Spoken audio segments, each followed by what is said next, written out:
Kitchen में चाय बना रही होती है और सुमन ड्राइंग रूम में बैठकर मजे से टीवी देख रही होती है।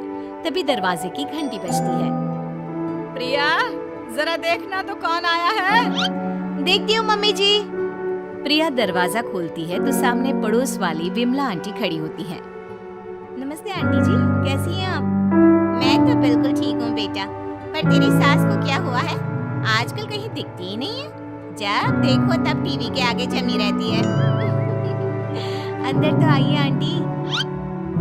अरे ओ दीपक की अम्मा, कहाँ हो? अरे विमला, आओ आओ, क्या बात है, बड़े दिन बाद याद आई तुम्हें मेरी। मैं तो हमेशा ही तुम्हें याद करती हूँ, पर तुम ही गायब रहती हो और आजकल तो बाहर भी नहीं आती जाती। तबीयत तो ठीक है ना तुम्हारी? अरे तबीयत को क्या होना है, इस उम्र में तो कुछ ना कुछ लगा ही रहता है। मेरी छोड़ो, तुम ये बताओ कि क्या चल रहा है गली मोहल्ले में। तुम गली मोहल्ले की छोड़ो, चल तो तुम्हारे पड़ोस में रहा है। तुम्हारी नई सहेली आई है। मेरी कौन सी नई सहेली? मैं तो यहाँ बस तुमसे बातचीत कर लेती हूँ या फिर बाजू वाली शर्मा की बहू से 2-4 बातें कर लेती हूँ। इसीलिए तो कहा कि तेरी नई सहेली आई है। अब कोई पड़ोस में आया है तो बात तो होनी ही है। कम से कम इसी बहाने हमारा भी एक ग्रुप बन जाएगा।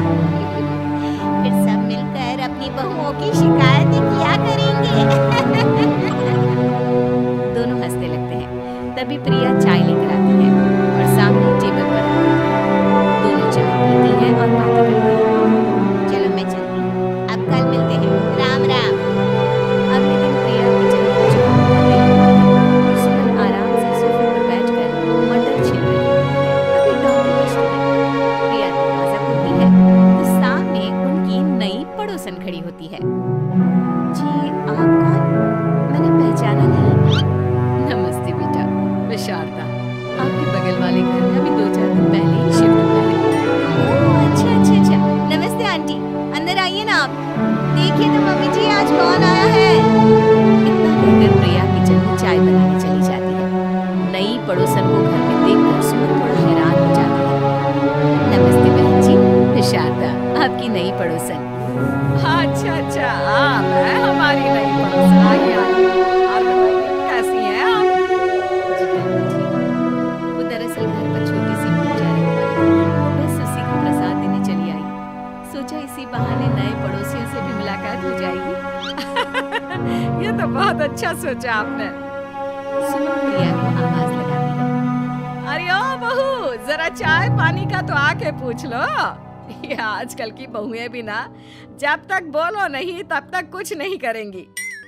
आई मम्मी जी। प्रिया चाय लेकर आती है। दोनों बैठकर चाय पीती हैं और खूब सारी बातें करती हैं। अच्छा बहन जी, अब मैं चलती हूँ, फिर मिलते हैं। अब तो आना जाना लगा ही रहेगा। शारदा के जाने के बाद प्रिया किचन से बाहर आती है। क्या बात है मम्मी जी, आप दोनों को देखकर तो लगा ही नहीं कि पहली बार मिल रही हो। आप दोनों तो बिल्कुल बिछड़ी हुई सहेलियों की तरह बातें कर रही थी। अरे जब 2 औरतें मिल जाती है ना, तो बातें अपने आप ही निकल आती है। अब तू अपने काम पर ध्यान दे, बातों पे नहीं। ऐसे ही कुछ दिन बीत जाते हैं। अब सुमन और शारदा अच्छी सहेलियां बन गई होती हैं। दोनों एक साथ मंदिर जाती, मार्केट जाती और कभी कभी तो विमला भी इनके साथ मिलकर खूब हंसी ठिठोली करती। एक शाम तीनों बैठकर सुमन के घर पर चाय पी रही होती हैं कि तभी बहुत तेज बारिश शुरू हो जाती है। सुमन जोर से प्रिया को आवाज लगाती है। प्रिया, ओ प्रिया, देख कितनी तेज बारिश हो रही है। जाके छत से सारे कपड़े ले आ, नहीं तो सब भीग जाएंगे। सुमन 2 बार आवाज लगाती है लेकिन प्रिया का कोई जवाब नहीं आता। शायद प्रिया कुछ काम कर रही है, इसीलिए कुछ जवाब नहीं दे रही। अरे काहे का काम, आराम फरमा रही होगी महारानी। तभी प्रिया बीमार हालत में अपने कमरे से बाहर निकलती है। हाँ मम्मी जी, क्या हुआ? मेरी तबीयत थोड़ी ठीक नहीं है ना, इसलिए आग लग गई। अरे सारे कपड़े भीग गए और तुझे सोने से फुर्सत नहीं है। सबके सामने सुमन के मुंह से ऐसी बातें सुनकर प्रिया उदास हो जाती है और छत से कपड़े उतारने चली जाती है। सुमन, ये क्या बात हुई? प्रिया ने बताया ना कि उसकी तबीयत ठीक नहीं, इसलिए इसलिए उसकी आंख लग गई। तुम भी ना खामखा उसे सबके सामने सुना दिया। अरे आप नहीं जानती शारदा जी, कुछ बहुएं ना बहुत आलसी होती है, घर का एक काम नहीं करना चाहती। ऐसा नहीं है सुमन, तुम्हारी बहू तो बहुत प्यारी है, तुम्हारी सारी बात भी तो मानती है। हाँ सुमन, तुम प्रिया के बारे में ऐसा क्यों सोचती हो? मेरी भी दो बहू हैं, लेकिन मैं उन्हें अपनी बेटियों की तरह रखती हूँ। आखिर वो भी तो किसी की बेटियां ही है ना। और अगर तुम ऐसा ही व्यवहार करोगी तो एक दिन प्रिया भी तुम्हारे साथ ऐसा ही बर्ताव करेगी। शारदा और विमला की बातें सुनकर सुमन की तो मुंह ही बंद हो जाती है।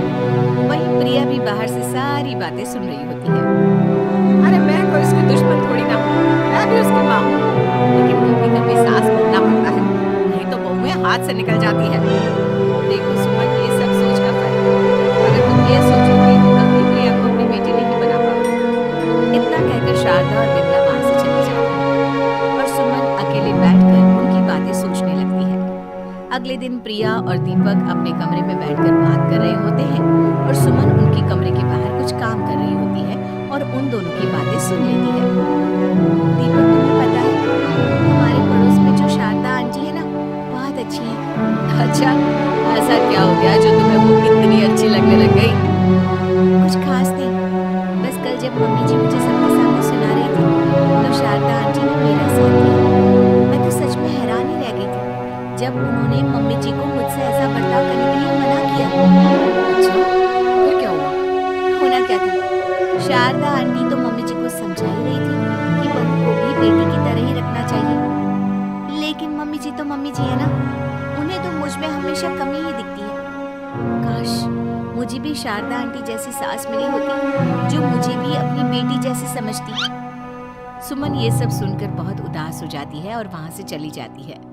प्रिया की बातें सुमन के कानों में बार बार गूंज रही थी। उसे बहुत शर्मिंदगी महसूस हो रही थी कि उसने प्रिया के साथ बहुत गलत किया है। अगले दिन सुमन शारदा और विमला को बुलाती है। क्या बात है सुमन, आज तूने ऐसे अचानक क्यों बुलाया? सब ठीक तो है ना? हाँ हाँ, सब ठीक है, तुम दोनों बैठो तो सही। तब तक दीपक और उसके पापा भी आ जाते हैं। प्रिया, तुम भी आ जाओ। क्या हुआ मम्मी जी, आपने बुलाया? हाँ प्रिया बेटा, मैं आज सबके सामने तुमसे माफी मांगना चाहती हूँ। मैंने आज तक तुम्हारे साथ बहुत बुरा व्यवहार किया है, लेकिन तुमने कभी भी मेरे साथ बुरा बर्ताव नहीं किया। मुझे अपनी गलती का एहसास हो गया है, हो सके तो मुझे माफ कर देना। प्रिया अपनी सास की बातें सुनकर हैरान हो जाती है। उसकी आंखों में आंसू आ जाते हैं। प्लीज मम्मी जी, आप मुझसे माफी मत मांगिए, मैं भी आपकी बेटी ही हूँ। वैसे एक थैंक यू तो मेरी नई सहेली को भी बनता है, जिसकी वजह से मुझे मेरी गलती का एहसास हुआ। शारदा बहन, आपका बहुत बहुत शुक्रिया जो आपने मेरी आंखें खोल दी। अरे क्या सुमन, तुम भी ना। तो फिर इसी बात पर चाय और पकोड़े हो जाए? हाँ हाँ, क्यों नहीं।